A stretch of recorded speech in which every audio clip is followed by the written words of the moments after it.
बिस्मिल्लाहिर्रहमानिर्रहीम। शुरू अल्लाह ताला के नाम से जो बड़ा मेहरबान नहायत रहम करने वाला है। अस्सलाम वालेकुम everyone, this is me Urida Ashrat Ali and you are watching chemistry के लिए। आज जो मेरा टॉपिक है वो डिस्कस करने से पहले मैं आप लोगों से ये कोड डिस्कस करना चाहती हूँ जो मैंने इस वीडियो के स्टार्ट में लगाया है। Think big and think positive, trust your self and make it happen. तो सबसे बड़ी चीज़ ये है कि आप किस तरह से सोचते हैं। मैं अक्सर स्टूडेंट से आजकल सुन रही हूँ कि हमारे साथ ऐसा क्यों हो गया, हमारे ही केस में ऐसे क्यों हो गया, पेंडेमिक आ गया और मतलब हम कैसे आगे बढ़ेंगे और क्या होगा। तो मैं आप लोगों से ये चीज़ कहना चाहती हूँ कि ये सिर्फ एक स्टूडेंट के साथ नहीं हुआ, आपके बैच के तमाम स्टूडेंट्स के साथ वो उसी तरीके से सफ़र करें जिस तरीके से आप करें। तो हमें जो है वो सबसे पहले पॉजिटिव सोचने की ज़रूरत है। हमें ये सोचने की ज़रूरत है कि हम जहाँ पे भी जाएंगे या जहाँ पर भी हमें जाना है तो वहाँ पे सबसे पहले तो वो ज़ात हमें लेकर जाती है। सही है, हमारे बस में तो कोई बात है ही नहीं कि हम किसी चीज़ को चाह सकें, या हमारे दिमाग में उस वक्त तक नहीं आता जब तक कि वो ज़ात ना चाहती हो। तो मैं आप सब लोगों से ये कहूँगी कि अपने आप को काम रखें, अपनी सोच को पॉजिटिव रखें और अपनी मेहनत को जारी रखिए। आगे के सारे रास्ते, ये आपको कहाँ जाना है कहाँ नहीं जाना है, ये पहले से डिसाइडेड है अल्लाह ताला के पास, और आप जो है वो खुद ब खुद अपनी मंजिल पर पहुंच जाएंगे। लेकिन ये है कि आपको मेहनत नहीं छोड़नी और आपको सबसे बड़ी बात है कि आपको नेगेटिव नहीं सोचना, इस ख़ास तौर से इस वक्त में। तो अपनी तैयारी करते रहिए और बाकी सब चीज़ें अल्लाह पर छोड़ दें कि वो किस तरीके से हालात आप लोगों के लिए आसान कर देगा। ये है हमारी सोच होती है। तो अब आप लोगों को मैं वीडियो का टॉपिक बता देती हूँ कि आज हम जो टॉपिक करने जा रहे हैं वो है मैं रिवाइज्ड मॉडल पेपर, क्योंकि मैं आप लोगों के लिए वीडियोस बना नहीं सकी थी क्योंकि उसकी बहुत सारी वजूहत हैं, तो मैं टाइम वेस्ट नहीं करना चाहूँगी। मैं सिर्फ आप लोगों को ये बताऊँगी कि हमारा जो आज का टॉपिक है वो मैंने रिवाइज्ड जो मॉडल पेपर आया है आप लोगों का, जो इंतहाई इजी है, मैंने उसको पूरा देखा है और आप यकीन करेंगे मैंने उसको 1 घंटे से भी कम वक्त में जो है वो सॉल्व कर लिया था। हाँ, आप ये कह सकते हैं कि मैं खुद भी केमिस्ट्री की स्टूडेंट हूँ शायद इसलिए, लेकिन ऐसा नहीं है, वो वाकई बहुत इजी है। और जिस तरीके के हालात रहे और जिस तरीके की हमारी एजुकेशन रही है मुसलसल डिस्टर्ब, तो उस हिसाब से वो बहुत ईजी पेपर है। तो मैंने वो सारी टिप्स वगैरह भी इस वीडियो में डिस्कस की हैं। तो आप जो है वो सबसे पहले हम इनऑर्गेनिक पार्ट को सॉल्व करेंगे एंड देन हम ऑर्गेनिक पार्ट को सॉल्व करेंगे। तो वीडियो स्टार्ट करते हैं, लेकिन उससे पहले आप लोग ये भी जान लीजिए कि अगर आपको कोई क्वेरी है या कोई भी चीज़ आपको टॉपिक से रिलेटेड, केमिस्ट्री से रिलेटेड, एंट्रेंस टेस्ट से रिलेटेड, किसी भी चीज़ से, किसी फील्ड डिस्कशन भी आपको करनी है तो आप इस ईमेल एड्रेस पे मुझे ईमेल कर सकते हैं। इसके अलावा आप फेसबुक पेज से लेटेस्ट अपडेट से कनेक्ट रह सकते हैं। लेकिन जो आपकी क्वेरीज़ वगैरह हैं वो ज़्यादा जो जितनी भी होती हैं वो ईमेल पे अगर आप मुझसे पूछें तो वो ज़्यादा बेहतर रहता है बनिस्बत कमेंट्स वगैरह के। तो और इसके अलावा आप जो है इस चैनल को, अगर आपको लगता है कि ये सपोर्टिव है और सपोर्ट उन स्टूडेंट की होती है जो केमिस्ट्री या प्री इंजीनियरिंग या प्री मेडिकल से ताल्लुक़ रखते हैं, तो उन तक ज़रूर आप शेयर कीजिए। और दुआओं में याद रखिए, मुल्क को भी अपने आप को भी, ख़ास तौर से अपने नसीब के लिए जो है ज़रूर दुआ कीजिए और मुझे भी अपनी दुआओं में याद रखिएगा। तो अब वीडियो की तरफ चलते हैं।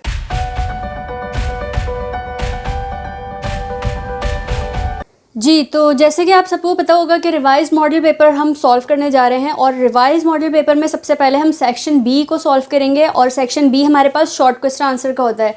अभी क्योंकि ये सब कुछ रिवाइज़ हुआ है आप लोगों का, तो बहुत ज़्यादा इजी कर दिया गया है सिलेबस को। आपके 43 एमसीक्यूज़ कर दिए गए हैं और इसके अलावा जो आपके क्वेश्चन होते थे, जो पहले शॉर्ट क्वेश्चन आंसर्स आते थे वो आते थे आपके 10 आपको करने होते थे, 15 की आपके पास टोटल चॉइस होती थी, आप उसमें से सेलेक्ट करते थे, 10 क्वेश्चन अटैम्प्ट करते थे शॉर्ट क्वेश्चन आंसर में। लेकिन अब क्योंकि ये पेंडेमिक की सूरत हाल की वजह से उन्होंने बहुत ज़्यादा आप लोग को लीनियंसी दी है। और अगर कोई ये सोच रहा है कि हमें मतलब कि कोविड के ऐसे हालात थे और पेपर्स हो रहे हैं, एग्ज़ाम्स लिए जा रहे हैं, फिर भी पढ़ाया कुछ ऐसा है नहीं, तो मैं आप लोगों को सब एक बात को क्लेरिफाई करना चाहती हूँ कि देखें, आप लोगों का काम था कि आप लोगों को समझना है किस तरीके से पढ़ना है, क्योंकि आप जो भी इस वक्त पढ़ेंगे आपके आगे स्टडीज़ में जो है वो काम आने वाला है। आप चाहे आपकी वो फिज़िक्स हो गई, चाहे वो आपकी बायो हो गई, चाहे वो आपकी केमिस्ट्री हो गई, लेकिन मेडिकल की जितनी फील्ड्स हैं वहाँ पे आपको केमिस्ट्री लाजमी किसी ना किसी कोर्स में पढ़नी ही होती है। तो मैं आप लोगों को यही सजेस्ट करूँगी कि आप अच्छी तरीके से अपने कॉन्सेप्ट बनाएं, इसके केमिस्ट्री के भी और फिज़िक्स के भी, जो भी आप लोगों के सब्जेक्ट्स हैं, साइंस सब्जेक्ट्स हैं स्पेशली। तो आज जो हम सॉल्व करने जा रहे हैं वो हम सेक्शन बी को सॉल्व करेंगे। तो आप 5 जो है वो किस तरीके से करेंगे कि आपको 2 क्वेश्चंस लाजमी से अटैम्प्ट करने हैं इनऑर्गेनिक सेक्शन में से, और 2 क्वेश्चन जो है वो आपको अटैम्प्ट करने हैं और ऑर्गेनिक के सेक्शन में से, और एक की आपके पास चॉइस है। आपको जिस सेक्शन का ज़्यादा अच्छा आता है आप वहाँ से वो क्वेश्चन जो है ना वो कर सकते हैं। लेकिन आपको लाजमी से 2 सवाल आपको इनऑर्गेनिक में अटैम्प्ट करने हैं, 2 आपको ऑर्गेनिक से अटैम्प्ट करना है, ठीक है। तो मैं आप लोगों को अभी जो सॉल्व कराने जा रही हूँ, तो चॉइसेस तो उसमें बहुत गिवन है, लेकिन मैंने सारे सवालों को कोशिश की है कि मैं उसको आपको तमाम सवालों के सोल्यूशन आपको दिखा दूँ, तो ताकि आपको थोड़ा सा आइडिया हो जाए और आप लोग को थोड़ा पेपर सॉल्व करने का भी तरीका है, ठीक है। तो नंबर 1 क्वेश्चन हम देखते हैं। जैसे कि मैं यहाँ पे मेंशन भी कर दिया इनऑर्गेनिक से कर रहे हैं, तो इनऑर्गेनिक का अगर आप क्वेश्चन नंबर 1 देखें, तो इनऑर्गेनिक के क्वेश्चन नंबर 1 में आपको एक चार्ट गिवन है, ठीक है। और उस चार्ट के अंदर मैं यहाँ कहीं स्क्रीन पे पेपर भी आप लोगों के साथ शेयर कर दूँगी, ठीक है। तो उस चार्ट में आप देख सकते हैं कि ABCD पार्ट है और ABCD कॉलम है, ठीक है। और उसके अंदर आपको कंपाउंड के नेम गिवन है।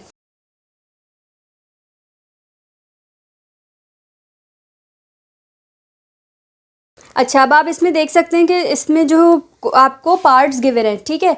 आपको सबसे पहले मैं एक काम करती हूँ, जो नंबर 1 पार्ट है उसमें आपको शायद A या B का आपको फॉर्मूला लिखना है, ठीक है।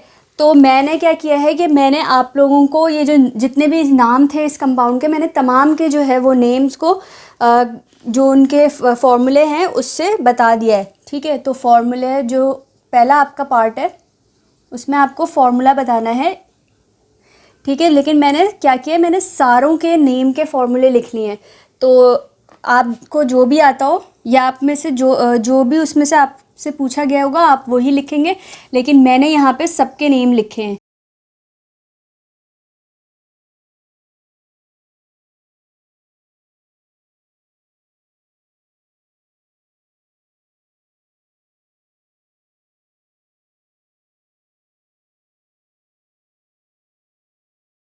जी, तो आप देख सकते हैं कि आपको आपसे शायद सिर्फ पूछा था, आपसे क्या सिर्फ A और C का पूछा था, ठीक है। फार्मूला आपको बताना था, आपके पास नाम लिखे हुए हैं। अब ये क्या हो सकता है कि कभी आपके पास फार्मूला भी, वैसे फार्मूले के नेम्स ही पूछते हैं ज़्यादातर, सॉरी नेम्स गिवन होते हैं, ये फार्मूला ही पूछते हैं आपसे ज़्यादातर। तो आपको केमिकल फार्मूले जो है वो इनके नेम्स के आने चाहिए। इनऑर्गेनिक में ज़्यादातर याद करने वाली चीज़ें होती हैं, लर्निंग की चीज़ें होती हैं। तो जितना ज़्यादा आप लोग की लर्निंग अच्छी होगी आप उतना अच्छा परफॉर्म कर सकते हैं इनऑर्गेनिक सेक्शन में। तो यहाँ पे जो सारे फार्मूले थे उसमें पूछे आपसे स्पेसिफिकली, उनसे आपसे कह दिया जाएगा पार्ट A में, जैसे आपसे कहा गया था कि right the formula of A और C, और जो भी वो आपसे पूछ सकते हैं, ठीक है। तो मैंने यहाँ पे ABCD तमाम के जो यहाँ पे नाम लिखे हुए थे, मैंने उनके तमाम के फार्मूले, केमिकल फार्मूले यहाँ पे लिख दिए हैं, ठीक है। अब इसके नेक्स्ट पार्ट में चलते हैं। इन्होंने कहा है कि अगर C is heated up to 230 degree centigrade. अच्छा, ये आपका एक चैप्टर है जिसके अंदर आपको ये इनके कुछ रिएक्शंस भी करवाए हुए हैं, तो वो ये वहीं से याद करना है आपको। जैसे कि मैंने बताया इनऑर्गेनिक में ज़्यादातर चीज़ें लर्निंग की होती हैं। तो यहाँ पे क्या है कि C is heated up to 230 degree centigrade. तो नेक्स्ट पार्ट अगर हम इसका देखें तो उसमें लिखा गया है कि C को हमें हीट करना है 230 डिग्री सेंटीग्रेड पर। तो हमारे पास देखें किस C जो है, मैंने उसका फार्मूला लिखा हुआ है। अच्छा देखिए, इनडायरेक्टली इन्होंने आपसे ब्लू विट्रॉल का भी फार्मूला पूछ लिया है, COS। और जब आप इसको हीट करेंगे ना, देखें कुछ चीज़ें ना याद वैसे भी हो जाती हैं। जब आप इसको हीट करेंगे, ठीक है, तो जब आप इसको हीट करेंगे 250 डिग्री सेंटीग्रेड पे, तो आपको प्रोडक्ट क्या मिलेगी, सिर्फ क्या होगा, इसमें वाटर मॉलिक्यूल अटैच है, वाटर मॉलिक्यूल डिहाइड्रेट हो जाएगा ये मॉलिक्यूल, ठीक है। CuSO4 आपके पास अलग बन जाएगा और 5H2O वाटर जो है वो रिमूव हो जाएगा। इससे वाटर मॉलिक्यूल जो है वो स्टीम की फॉर्म में, या कह लें कि गैस की फॉर्म में चला जाएगा, और ये जो आपके पास होगा ये एनहाइड्रस CuSO4 यानी कि कॉपर सल्फेट बच जाएगा। तो हमारे पास ये था। और अब नेक्स्ट इसका पार्ट देखें तो chemical formula of D and also right 2 uses, ठीक है। तो लास्ट पार्ट जो है अगर हम इसका देखें तो हमारे पास उसमें D का यानी पोटैश एलम का हमसे केमिकल फार्मूला पूछा गया है, और उसके अलावा हमें इसका यूज़ भी पूछा गया है। तो देखें पोटैश एलम का केमिकल फार्मूला जो है ये मैंने लिख दिया है, ठीक है। अब इसके यूजेस आपके पास क्या क्या हो सकते हैं वो देख लेते हैं। वैसे तो सबको सबसे पहला कॉमन यूज़ सबको ही पता होता है कि ये वाटर प्योरिफिकेशन में यूज़ किया जाता है, फिटकरी जिसको हम उर्दू में कहते हैं, ठीक है। तो इसका हम पहला यूज़ भी यही लिखेंगे।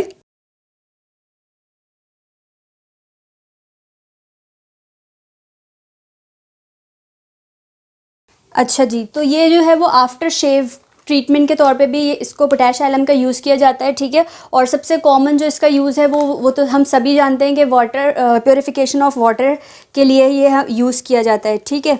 तो यहाँ पे इसके 3 यूज़ मैंने आपको लिखवा दिए। Commonly used for water purification, used as an after shave treatment, and the third one is used for leather tanning, ठीक है। तो टैनिंग, लेदर टैनिंग इंडस्ट्रीज़ में होती हैं जहाँ पे लेदर जो है वो प्रिपेयर किया जा रहा होता है, ठीक है, लेदर से चीज़ें। तो लेदर का जो पूरा जो इंडस्ट्रियल प्रोसेस होता है वो किस तरीके से प्रिपेयर होकर आता है, किस तरीके से उसमें हेयर रिमूव होते हैं, ये सब।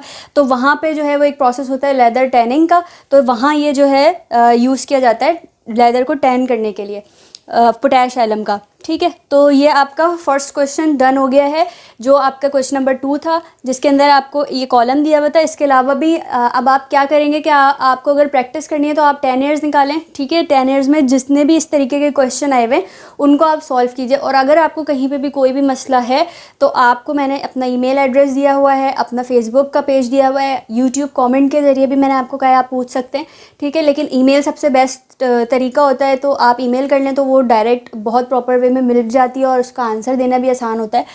और आप लोग कोशिश करें कि ईमेल पे ही कर लिया करें। तो यहाँ पे देखें, अब ये क्वेश्चन हो गया डन आपका। नेक्स्ट क्वेश्चन पे चलते हैं हम। ओके, नेक्स्ट क्वेश्चन हमारे पास है क्वेश्चन नंबर 2 पार्ट 2 IUPAC का। IUPAC नेम्स हमें लिखने हैं और इनऑर्गेनिक की, क्योंकि IUPAC मैंने आप लोगों को अभी रूल्स वगैरह कुछ नहीं करवाए हैं इसके, तो मैं सिर्फ इस वक्त यहाँ पे इसके नेम मेंशन कर, तो इस वजह से मैं इस पे वीडियो नहीं बना सकी हूँ अभी तक। आप लोग जो है वो सिर्फ जो लोग जिनकी प्रैक्टिस है, जाहिर है कि अब हम इस स्टेज पे हैं कि हमें प्रैक्टिस होना बहुत ज़रूरी है पहले से। तो आप लोग जो इसके नाम आपको मैं यहाँ पे मेंशन कर दूँगी, तो आप इसके नेम्स जो है वो अपने आप से अपने पास टैली कर लीजिए, जिन लोगों को प्रैक्टिस है, जिनको आते हैं। और फिर आप जो है वो इससे टैली कर सकते हैं ताकि आपके आंसर सही हैं या नहीं। और हम चलते हैं अब नेक्स्ट क्वेश्चन की तरफ, जो कि है क्वेश्चन सेक्शन बी का ही पार्ट 3, ठीक है। तो हम देखते हैं जो उसमें क्या है। ओके, नेक्स्ट क्वेश्चन हमारे पास था क्वेश्चन नंबर 2 का पार्ट 3। तो उसके अंदर हमसे पूछा जा रहा था कि हमें क्या हाइड्रोजन जो है हमारे पास एलिमेंट, वो जब हमने पीरियोडिक टेबल पढ़ा था, जब भी मैंने आप लोगों को बताया था कि हाइड्रोजन की जो पोजीशन है वो मतलब वो फिक्स नहीं है, क्योंकि हाइड्रोजन जो है वो कुछ प्रॉपर्टीज़ उसकी ग्रुप 1A से मैच करती हैं, कुछ प्रॉपर्टीज़ उसकी ग्रुप 4 से मैच करती हैं, कुछ प्रॉपर्टीज़ उसकी ग्रुप 7A से मैच करती हैं। तो इस वजह से हाइड्रोजन की जो पोजीशन है वो फिक्स नहीं है। हाइड्रोजन की अभी तक पोजीशन कोई भी फिक्स नहीं है। तो उन्होंने हमसे ये पूछा कि हमारे पास किस बेसिस पे हमें डिसिमिलैरिटीज़ बतानी है, कि कौन सी सिमिलैरिटीज़ हैं जो हाइड्रोजन की ग्रुप 1A से उसको डिफ़र करती हैं, ठीक है, और ग्रुप 7A से भी हाइड्रोजन को जो है वो डिफ़र करती हैं। तो वो कौन कौन सी प्रॉपर्टीज़ हैं। फॉर एग्जांपल हमारे पास जो प्रॉपर्टी है, प्रॉपर्टी नंबर 1 है, मैंने यहाँ पे आप लोगों को ग्रुप 1A के साथ भी लिख दिया और ग्रुप 7A के साथ भी लिख दिया। इसके अलावा ग्रुप 4A के साथ भी इसकी डिफरेंट प्रॉपर्टीज़ हो सकती हैं, ठीक है। तो यहाँ पे हमारे पास जो प्रॉपर्टीज़ आ रही हैं, hydrogen is a non metal but elements of group 1A are metals. तो हम सबको ही पता है, ये बहुत बेसिक बात है कि जो हमारे पास अल्कली जो ग्रुप 1A है या ग्रुप 1 होता है पीरियोडिक टेबल का, वो हमारे पास अल्कली मेटल्स होते हैं, ठीक है, सारे। तो हाइड्रोजन क्या है, हाइड्रोजन तो मेटल नहीं है, हाइड्रोजन नॉन मेटल है, हाइड्रोजन गैस है, ठीक है। तो जबकि एलिमेंट्स ऑफ ग्रुप 1A जो है वो सारे क्या हैं, नॉन मेटल्स हैं, तो सॉरी मेटल्स हैं, ठीक है। नेक्स्ट है हमारे पास कि hydrogen is diatomic but alkali metals are monoatomic. तो हम सब ये जानते हैं कि हमारे पास जो हाइड्रोजन किस फॉर्म में नॉर्मली अवेलेबल होता है, हमारे पास डायटोमिक फॉर्म में, H2 की फॉर्म में हाइड्रोजन हमें अवेलेबल होता है, ठीक है। एटॉमिक फॉर्म में उसको हमें कन्वर्ट करना होता है, अदरवाइज जो नॉर्मली हाइड्रोजन है वो पाई जाता है हमारे पास डायटोमिक फॉर्म में, ठीक है, तो H2 की फॉर्म में। तो hydrogen is diatomic but alkali metals are monoatomic, जबकि जो अल्कली मेटल्स हैं वो हमें मोनोएटॉमिक फॉर्म में मिल जाते हैं आराम से। सोडियम मेटल मिल जाता है, ठीक है, कैल्शियम है, कैल्शियम मिल जाता है, ठीक है। इस तरीके से हमें अल्कली मेटल्स जो हैं वो मोनोएटॉमिक फॉर्म में मिल जाते हैं। फिर हम देखते हैं नेक्स्ट हमारे पास क्या है, सॉरी कैल्शियम नहीं है, सोडियम है, लिथियम है, ठीक है, पोटेशियम है, ये सारे क्या हैं, मोनोएटॉमिक फॉर्म में हमें मिल जाते हैं। कैल्शियम तो हमारे पास उसमें आता है ग्रुप 2 में, सही है। अच्छा, तो ये हमारे पास क्या है कि हमारे अल्कली, थर्ड पॉइंट है हमारे पास H2 is a gas while alkali metals are solid. तो सबको ही पता है मेटल्स हमारे पास मेटल है, मेटल का मतलब ही है ये कि वो सॉलिड होंगे, ठीक है। तो हाइड्रोजन जबकि क्या है, गैस है, और अल्कली मेटल्स क्या है, हमारे पास सॉलिड होते हैं, ठीक है। नेक्स्ट है हमारे पास oxide of hydrogen are neutral and the oxides of group 1A are basic. अब हम सबको ही पता है ऑक्साइड्स क्या होती हैं, हाइड्रोजन के साथ जब भी कोई एलिमेंट मिलता है तो वो ऑक्साइड फॉर्म करता है, ठीक है। तो जब हमारे पास हाइड्रोजन मिलता है ऑक्सीजन, तो ऑक्सीजन से या ऑक्सीजन से, तो वो कौन सी ऑक्साइड बनाता है, न्यूट्रल ऑक्साइड्स बनाता है। जबकि हमारे पास जो ग्रुप 1A के जितने भी एलिमेंट्स हैं, अगर वो ऑक्सीजन के साथ मिल जाते हैं तो वो क्या, बेस फॉर्म करते हैं, बेसिक होते हैं, ठीक है, बेसिक इन नेचर होते हैं। तो जैसे कि NaOH को देख लें, इसी तरीके से KOH को देख लीजिए, ठीक है। तो ये सब हमारे पास क्या होते हैं, basic nature, basic oxides form करते हैं। अब हम चलते हैं नेक्स्ट पे 7A पे, कि हमारे पास 7A से क्या क्या डिसिमिलैरिटीज़ आती हैं हाइड्रोजन के साथ। तो वही चीज़ है, सबसे पहली चीज़ आ जाएगी, ऑक्साइड्स जो हैं वो डिफरेंट होती हैं 7A में भी। हमारे पास जो ऑक्साइड्स हैं, जो हमारे पास ऑक्साइड्स होती हैं 7A की, वो एसिडिक होती हैं, ठीक है। और जबकि जो हाइड्रोजन है वो क्या बनाता है, न्यूट्रल बनाता है।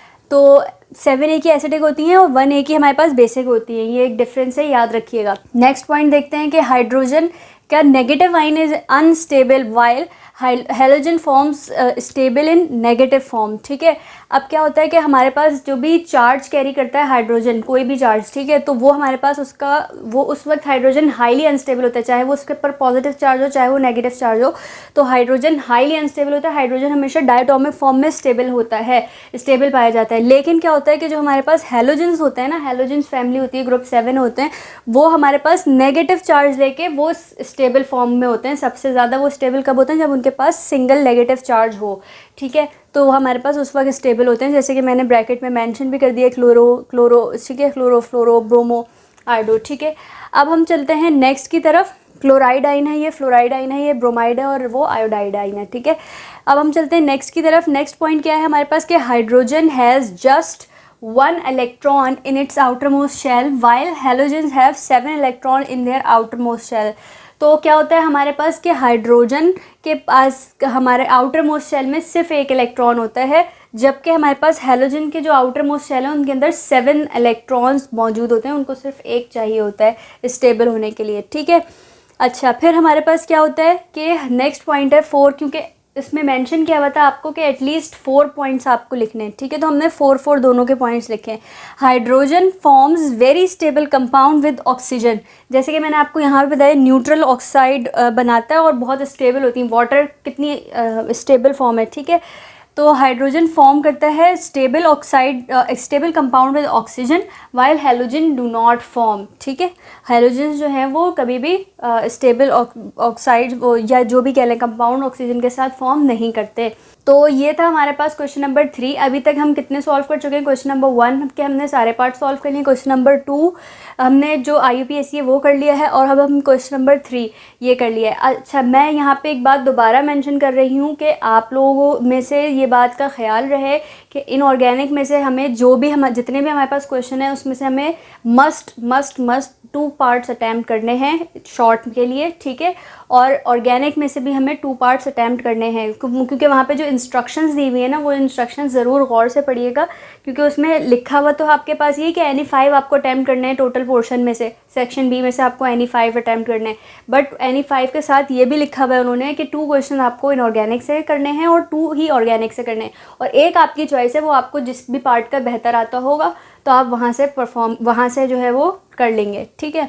अब हम चलते हैं नेक्स्ट क्वेश्चन की तरफ। ओके, तो नेक्स्ट क्वेश्चन देखते हैं। नेक्स्ट क्वेश्चन हमारे पास इनऑर्गेनिक सेक्शन से है, पार्ट इसका 4, क्वेश्चन नंबर 2 का पार्ट 4, और इसके अंदर हमें बताना है कि हमें इलेक्ट्रॉनिक कॉन्फ़िगरेशन गिवन है आउटर मोस्ट शेल की, ठीक है। तो उस ग्राउंड स्टेट की इलेक्ट्रॉनिक कॉन्फ़िगरेशन गिवन है, और इससे हमें ग्रुप आइडेंटिफाई करना है कि ये कौन से ग्रुप का एलिमेंट की कॉन्फ़िगरेशन है, ठीक है।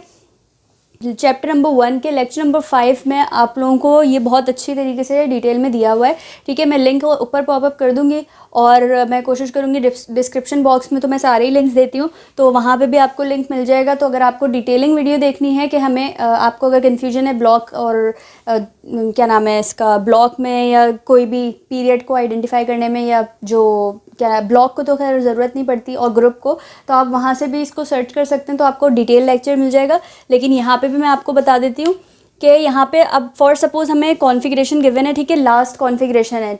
अब हमें इसमें आइडेंटिफाई करना है ग्रुप, लेकिन क्या है कि सवाल में तो हमें सिर्फ ग्रुप आइडेंटिफाई करना है, लेकिन हो सकता है कि कभी कोई ऐसा क्वेश्चन आ जाए जिसमें हमें ब्लॉक, पीरियड और ग्रुप तीनों चीज़ें फाइंड करनी हो, ठीक है, ऐसा आ चुका है और आता था एग्ज़ाम्स में पहले। ये इस बार जब से ये पेंडेमिक का हुआ है तो ये कम कर दिया है, ग्रुप सिर्फ निकालने के लिए कहा है हमें, ठीक है। तो हम ये तीनों चीज़ें, लेकिन आपको मैं निकालना सिखा देती हूँ दोबारा से। ब्लॉक में अगर आप देखें तो ब्लॉक हम कैसे निकालते हैं कि कोई जो भी कॉन्फ़िगरेशन जहाँ पर एंड होती है हमारे पास इलेक्ट्रॉनिक कॉन्फ़िगरेशन, उसका जो भी अल्फ़ाबेट, उसमें जो भी ऑर्बिटल आ रहा होता है, ठीक है, एंड में, तो वही हमारा ब्लॉक होता है। अब यहाँ पे आप देखें कि ये पी पे एंड हो रही है, तो यह यहाँ पे हमारे पास कौन से ब्लॉक से है, ये पी ब्लॉक से, ठीक है। अब ये हमारे पास पी ब्लॉक से है। अब हम नेक्स्ट देखते हैं इसका पीरियड क्या है। पीरियड के लिए मैंने ये पी बनाया हुआ है। अच्छा, पीरियड हम कैसे निकालते हैं कि हमारे पास जो भी एन की लार्जेस्ट वैल्यू होती है ना, अब ये जो हमारे पास नंबर्स लिखे हुए हैं यहाँ पे, तो ये एन है, तो इनमें से जो भी लार्जेस्ट वैल्यू होगी कॉन्फ़िगरेशन में वही हमारा पीरियड होगा। तो अब यहाँ पे देखें कि यहाँ पे 3 है दोनों इसमें, तो कोई भी, और मतलब 3 से ज़्यादा लार्जेस्ट तो कोई भी वैल्यू नहीं है, तो हमारे पास जो पीरियड है वो कौन सा आएगा, थर्ड पीरियड है, ठीक है। अब हम बात करते हैं हमारे पास ग्रुप क्या है, जो कि हमारा क्वेश्चन भी है कि हमें ग्रुप को आइडेंटिफाई करना है। तो ग्रुप के लिए मैंने आप लोगों को दो तरीके बताए हैं, ठीक है। एक तो ये कि हमारे जो बुक्स चल रही हैं वो पुराने जो पीरियोडिक टेबल को फॉलो करती हुई जा रही हैं।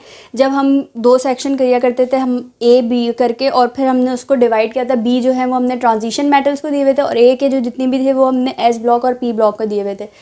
तो इस हिसाब से क्या कहते हैं, यहाँ पे अगर मैं आपको निकालना बताऊँ पुराने मेथड से, तो जो भी हमारे पास पी ब्लॉक के अंदर जो भी लास्ट इलेक्ट्रॉन फिल होंगे ना, उसमें अगर हम 2 ऐड कर लें, यानी कि इसके साथ ये 2 हम इसमें number of electron in last subshell, last P subshell, या जो भी लास्ट सबशेल होगा उसको उसके अंदर हम 2 ऐड कर दें, ठीक है, +2।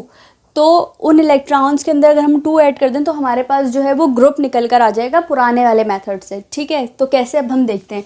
जैसे फॉर सपोज इस पी में हमारे पास 2 इलेक्ट्रॉन्स फिल थे, सही है। तो हमने क्या किया कि इसके अंदर 2 इलेक्ट्रॉन्स फिल थे, हमने नंबर ऑफ इलेक्ट्रॉन्स देखे और प्लस उसमें 2 मजीद ऐड कर दिया, तो क्या हो गया, आंसर हमारा 4 हो गया। तो इसका मतलब ये हुआ कि ये जो है वो 4A से बिलोंग करता है according to old periodic table, ठीक है। अगर हम IUPAC के न्यू पीरियोडिक टेबल को फॉलो करें, जो जब उन्होंने ग्रुपिंग ख़त्म कर दी और उन्होंने कहा 1 से लेके 18 तक हमारे पास टोटल ग्रुप्स होंगे, अगर हम उस वाले मेथड को फॉलो करें तो हम यहाँ पे कितने ऐड कर देंगे, यहाँ पे हम 12 ऐड कर देंगे, ठीक है। तो 2 + 12 कितने हो जाएंगे हमारे पास, 14। तो ये हमारे पास न्यू पीरियोडिक टेबल के अकॉर्डिंग हमारे पास 14 ग्रुप 14 में आता है, ठीक है। ग्रुप 14 का कोई एलिमेंट होगा। अब हम चलते हैं, ठीक है। तो हमें पता चल गया कि ये जो कॉन्फ़िगरेशन है ये थर्ड पीरियड में है, ठीक है, पी ब्लॉक में है, और इसका जो ग्रुप है वो कौन से है, ग्रुप 14 से है, ठीक है। तो अब हम चलते हैं नेक्स्ट पे। अब देखिए यहाँ पे भी क्या है हमारे पास, अब एस पे जो भी कॉन्फ़िगरेशन एंड होती है ना, तो उसका ग्रुप फाइंड करना बहुत आसान है।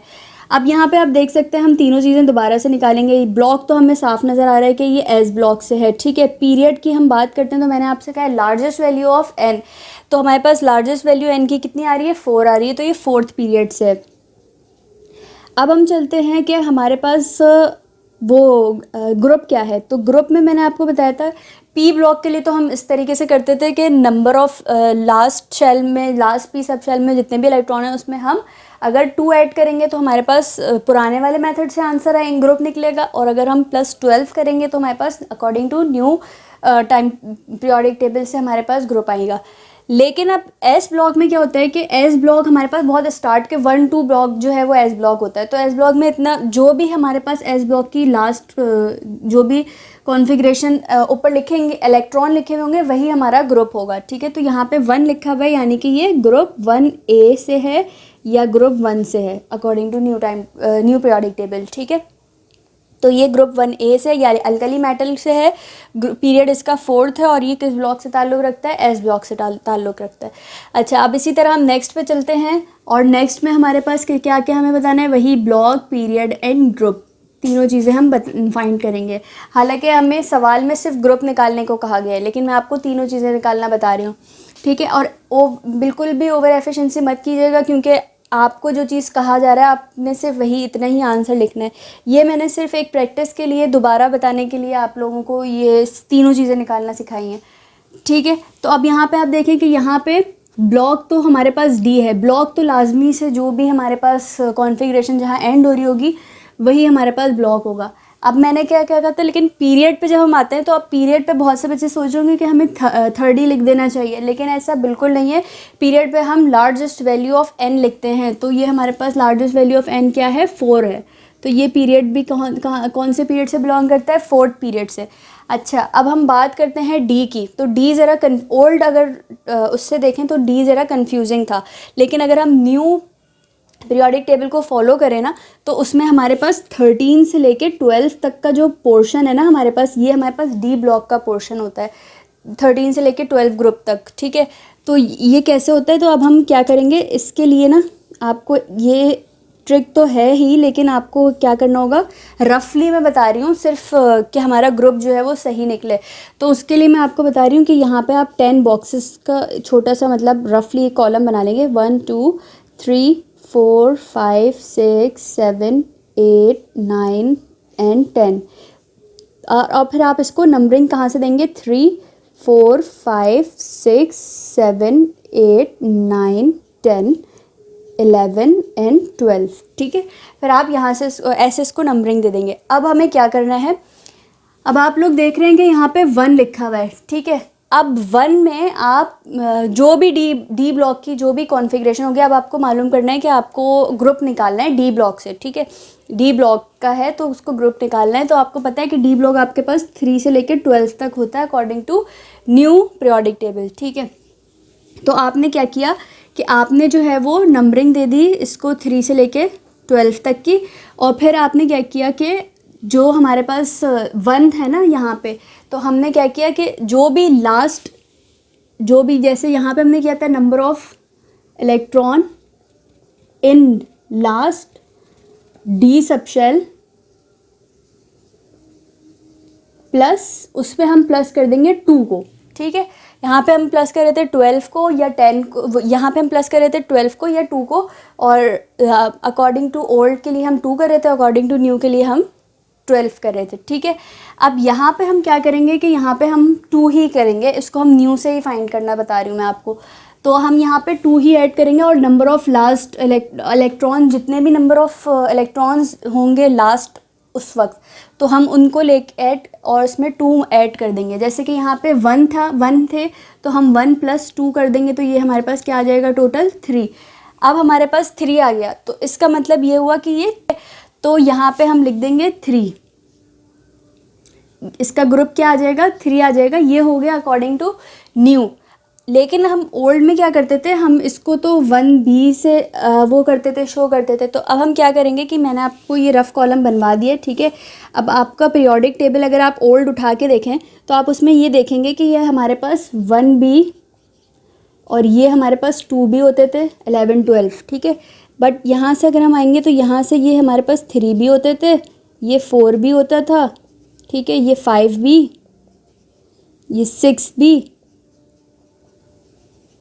ये जो है वो 7B, और 8 9 10 को मर्ज करके हम कहते थे ये 8B से हैं, ठीक है। तो ये हमारे पास होता था इस तरीके से, ओल्ड की वो होती थी नेमिंग के लिए, ग्रुपिंग इस तरीके से होती थी ओल्ड पीरियोडिक टेबल की। तो इस हिसाब से अगर आप देखें तो ये कौन से 3B से बिलोंग करता है ओल्ड के, ठीक है।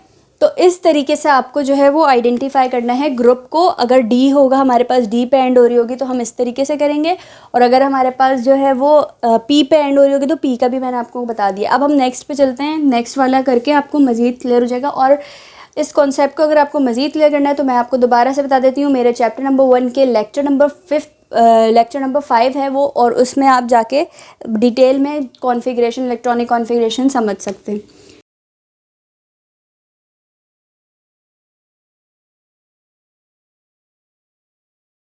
17, तो ग्रुप 17 से ये बिलोंग करेगा, ठीक है। आई होप आप लोगों को यहाँ तक ये समझ आ गया होगा। अब नेक्स्ट क्वेश्चन हम देखते हैं कि नेक्स्ट क्वेश्चन हमारे पास कौन सा है। ओके, तो नेक्स्ट क्वेश्चन आप देखें, क्वेश्चन नंबर 2 का पार्ट 5। तो यहाँ पे आपको देखें दिया हुआ extraction of sodium from rock salt. अब ये जो प्रोसेसेस हैं, हमने बहुत सारे प्रोसेसेस पढ़े हैं। हमने इंडस्ट्रियल प्रिपरेशन पढ़ी है सल्फ्यूरिक एसिड की, हमने HNO3 की प्रिपरेशन पढ़ी है, नाइट्रिक एसिड की, लेकिन हमने जो है वो अभी तक सोडियम के एक्सट्रैक्शन कम से कम कराची बोर्ड में तो हमें नहीं करवाई, ठीक है, ना हमारी बुक में है। तो ये जो है वो बिल्कुल आउट ऑफ द सिलेबस या आउट ऑफ द बॉक्स आपके पास क्वेश्चन आया, और ये ऐसा कभी कभी हो जाता है एग्जाम्स में, ठीक है, कि वो ऐसा जो है वो क्वेश्चन एकदम आउट ऑफ सिलेबस जो है वो कभी कभी दे देते हैं। तो आपके पास लेकिन बहुत ज़्यादा चॉइसेस हैं कि आपको सिर्फ 2 सवाल अटैम्प्ट करने हैं जो कि मस्ट हैं, जो कि आप एक पोर्शन से अटैम्प्ट कर सकते हैं, ठीक है। तो उसके अलावा उसके बाद आपके पास 4 सवालों की मज़ीद उसमें चॉइस है कि आप उसमें से जो है आपको सिर्फ 6 क्वेश्चन दिए हुए हैं और आपको उसमें से सिर्फ 2 जो है वो अटैम्प्ट करने हैं, ठीक है, 2 या 3 आपकी चॉइस है कि आपको तीसरा वाला कौन सी सेक्शन से बेस्ट आता है, ठीक है। तो अब क्या होगा कि ये वाला जो क्वेश्चन है ये अब आपकी ना बुक में है ना आपके कोर्स में है, ये आउट ऑफ द बॉक्स उन्होंने बिल्कुल क्वेश्चन दे दिया है। तो ऐसा कभी हो जाता है, तो अब हम इसे जो है ना वो इग्नोर करेंगे। सिंपली मैं आप लोगों को ये कहूँगी, ज़ाहिर है उस वक्त किसी को भी नहीं आएगा ये करना, तो हम इस क्वेश्चन को जो है वो इग्नोर करेंगे। और ऐसा ज़रूरी नहीं है कि ये हमेशा आ जाए, हो सकता है आपके एग्ज़ाम्स में नहीं आएगा, ठीक है, क्योंकि ये तो एक मॉडल पेपर था, एक हमें बताना था उन्हें कि किस पैटर्न पे हमारा पेपर आएगा, ठीक है, तो इस वजह से उन्होंने डाल दिया। लेकिन ये बिल्कुल तो इसमें परेशान होने की बात नहीं है, क्योंकि कराची बोर्ड में तो कम से कम ये नहीं करवाया हुआ, ठीक है, ये एक्सट्रैक्शन नहीं हुई भी। अब हम चलते हैं नेक्स्ट क्वेश्चन की तरफ, जो कि है पार्ट नंबर इसका 6 है, ठीक है। अब वो क्या है, वो इक्वेशंस हैं, और मैं आप लोगों को यही पहले भी मैंने आपको बताया और अभी मैं दोबारा आप लोगों को यही कहूँगी कि इनऑर्गेनिक में ज़्यादा काम लर्निंग का होता है। इवन उसकी जो इक्वेशंस होती हैं वो भी आपको याद करनी होती हैं। अब मैं इसके लिए आपको एक टिप दूंगी कि आपके पास आपके जो चैप्टर्स हैं इनऑर्गेनिक के, ठीक है, जितने भी जो भी आपके चैप्टर्स हैं इनऑर्गेनिक के 1 से 5 तक आई गेस, तो उन चैप्टर्स में जितनी भी इक्वेशंस आप देख रहे हैं ना, वो आप इक्वेशंस एक जगह पे सेपरेटली आप बिल्कुल उतार लें, ठीक है, उन्हें उतार लें और उनकी प्रैक्टिस करें। इक्वेशंस हमेशा प्रैक्टिस से आती हैं, ठीक है, तो जितनी आप प्रैक्टिस करेंगे आपको वो याद हो जाएंगी। आप एक इक्वेशन को 5 बार लिखें, ठीक है, तो जितनी ज़्यादा आप इक्वेशंस की प्रैक्टिस करेंगे वो आपको याद हो जाएंगी। और उसके लिए बेहतरीन तरीका ये है कि आप पहले उनको एक तरफ सारे चैप्टर्स की जो इक्वेशंस आ रही हैं उनको आप एक तरफ उतार लीजिए, ठीक है। अब इससे होता क्या है कि हम करते तो हैं तैयारी, लेकिन हमें पढ़ने का तरीका नहीं आता। अब ये जो मैं आपको बता रही हूँ ना, ये टिप है आपके लिए कि आप सबसे पहले सारे चैप्टर्स की जो इक्वेशंस हैं जो भी निकल रही हैं उन चैप्टर्स में से, ठीक है, वो आप सारी इक्वेशंस को एक तरफ लिखिए और फिर उनकी प्रैक्टिस कीजिए। ये मत देखिए कि फ़लाँ चैप्टर्स हैं या ये तो उसके साथ करूँ या उसके साथ, तो आप जो है वो सबसे पहले इक्वेशंस को एक जगह कर लीजिए, ठीक है। अच्छा, अब हम देखते हैं कि उसमें हमारे पास फर्स्ट क्या दी हुई है। अब हम पार्ट 6 को देख रहे हैं, पार्ट 5 को हमने इग्नोर कर दिया है, ये आउट ऑफ द सिलेबस है। अच्छा, अब हम देखते हैं पार्ट 6 को। तो पार्ट 6 में हमें ए जो दी हुई है इक्वेशन, वो हमें दी हुई है नाइट्रिक एसिड विद फॉस्फोरस। तो आपके पास एक लाजमी सी चीज़ है कि ये इक्वेशन जो है वो रटने वाली चीज़ होती है, तो जितनी प्रैक्टिस करेंगे तो आपको ये उतनी अच्छी आएगी, ठीक है। अच्छा, अब मैं आपको एक गुड पॉइंट और एक बैड पॉइंट बताती हूँ इनऑर्गेनिक इक्वेशंस के बारे में। इनऑर्गेनिक की जो इक्वेशंस होती हैं ना, अगर वो कॉम्प्लेक्स होती हैं एज़ कम्पेयर टू ऑर्गेनिक की इक्वेशंस, लेकिन उनमें एक अच्छी बात ये होती है कि उनमें कुछ भी जो होता है वो चेंज नहीं होता, ठीक है। जैसे फॉर सपोज अब हमें एल्यूमिनियम के साथ दिया हुआ है, तो हमें पता है कि ये एल्यूमिनियम है, इसका सिंपली हमें अगर याद होगी हमें, तो हमें पता है कि H2SO4 के साथ वो क्या फॉर्म करेगा, और वो सिंपली हमारे पास जो है वो प्रोडक्ट हमें अगर याद होगी तो हम वो बना लेंगे और इक्वेशन बैलेंस हम कर लेंगे, ठीक है। लेकिन इनऑर्गेनिक की जो एक अच्छी बात है ना, वो ये है कि उसमें कुछ भी इनऑर्गेनिक इक्वेशंस में जो हमने याद की हैं वही एग्जैक्ट उनकी वर्डिंग्स भी वही होगी, वही आएंगी। लेकिन ऑर्गेनिक इक्वेशंस में क्या होता है कि वो as compare to inorganic easy तो होती हैं, क्योंकि उसमें हमें पता होता है, हमें अच्छा लगता है, हमें मतलब समझ आ रहा होता है कि क्या बनेगा क्या नहीं होगा। इसमें हमें बाज़ दफ़ा कन्फ्यूजन हो जाती है। फॉर एग्जांपल यहाँ पे SO4 यहाँ पे लगा है, तो फिर यहाँ पे भी निकले हैं प्रोडक्ट साइड पे, ठीक है, इनऑर्गेनिक में। लेकिन ऐसा ऑर्गेनिक में नहीं होता। ऑर्गेनिक की इक्वेशंस में क्या होता है कि उसमें हमें मज़ा आता है और उसमें हमें जो मतलब लग रहा होता है वही निकल रहा होता है, प्रोडक्ट वो अलग होता है और इस तरीके से तो इंटरेस्टिंग होती है ज़्यादा ऑर्गेनिक की। लेकिन होता ये है उसमें कि ना उसके अंदर जो नेम्स होते हैं ना वो इतने होते हैं, कभी कॉमन नेम से हमें पूछ लिया, ठीक है, कभी हमें IUPAC नेम से दे के पूछ लिया। तो इस तरीके से उसके डिफरेंट डिफरेंट नेम्स इतने होते हैं कि वो हमें फला रिएक्ट विद दिस, ठीक है। तो इस तरीके से हमें पूछ लिया, नाम को चेंज करके पूछ लिया। अब जैसे हमारे पास सिल्वर एसिटाइलेट है तो वो वाइट सॉलिड है, तो अब हमसे पूछ लिया कि वाइट सॉलिड फॉर्म करें हम एसिटाइलिन से। तो एसिटाइलिन जो है वो इथाइन को भी हम कहते हैं, ठीक है, इथाइन को भी कहते हैं, और इसके अलावा जो है वो एसिटाइलिन, इथाइन को एसिटाइलिन भी कहा जाता है। तो इस तरीके की बहुत सी चीज़ें होती हैं ना, वो थोड़ी मिक्सअप हो जाती, वो फर्दर अभी हम जब ऑर्गेनिक का सेक्शन पे आएंगे तो हम उसको डिटेल में करेंगे, ठीक है। तो यहाँ तक था हमारा इनऑर्गेनिक का सेक्शन, और अब आप लोगों को मुझे उम्मीद है कि आपको इनऑर्गेनिक बहुत अच्छे तरीके से आ गया होगा, ठीक है। तो इनऑर्गेनिक में से आपको लाजमी से 2 क्वेश्चन जो है वो अटैम्प्ट करने थे। मैं आपको सजेस्ट ये करूँगी कि आप कोशिश ये किया करें, वैसे तो इनऑर्गेनिक में सारी चीज़ें लर्निंग की होती हैं, तो जितनी अच्छी लर्निंग होगी हमारी उतनी ही अच्छे हम जो है वो सॉल्व कर सकते हैं पेपर को। लेकिन मैं आपको एक सजेशन ये दूंगी कि पेपर में देखा करें कि थ्योरी कम से कम आप जो है वो थ्योरी पर जाएं। आप कोशिश करें ज़्यादातर आप IUPAC सॉल्व कर लें, ठीक है, क्योंकि इनके मार्क्स क्या होते हैं, सॉलिड मार्क्स होते हैं। तो आप जब इनको सॉल्व करते हैं तो आपको फुल मार्क्स मिलते हैं, जबकि थ्योरी में ख़तरा होता है कटने का मार्क्स, ठीक है। तो थ्योरी पे कम जाएं, वैसे तो इतनी है भी नहीं थ्योरी इसमें, लेकिन इनऑर्गेनिक में ज़्यादातर थ्योरी होती है। तो आप जो है ना, जैसे अब ये इक्वेशंस आपने कर ली तो आप किसी एक थ्योरी के क्वेश्चन से बच जाएंगे, इससे आपका टाइम बचेगा, ठीक है। तो अब आप टाइम मैनेजमेंट पेपर में बहुत ज़रूरी होती है। जैसे ये वाला क्वेश्चन था एक्सट्रैक्शन का, अब इसमें किसी और चीज़ की एक्सट्रैक्शन आ सकती थी, ठीक है, जो आपके सिलेबस में भी हो। तो अब आप क्या होता है कि एक्सट्रैक्शन में टाइम लगता है ना, लिखने में, थ्योरी लिखने में टाइम लगता है। तो हम जो है वो अगर ये उसकी जगह इक्वेशंस हमें याद होती हैं तो हम फटाफट जो है वो इक्वेशंस हो जाती हैं, और आपको फुल जो 4 नंबर का आप इसमें इतना लंबा लिखते तो इसमें जो है वो आपको 4 नंबर यूँ मिल जाते हैं, ठीक है। तो अब हम चलते हैं अपने ऑर्गेनिक पोर्शन की तरफ।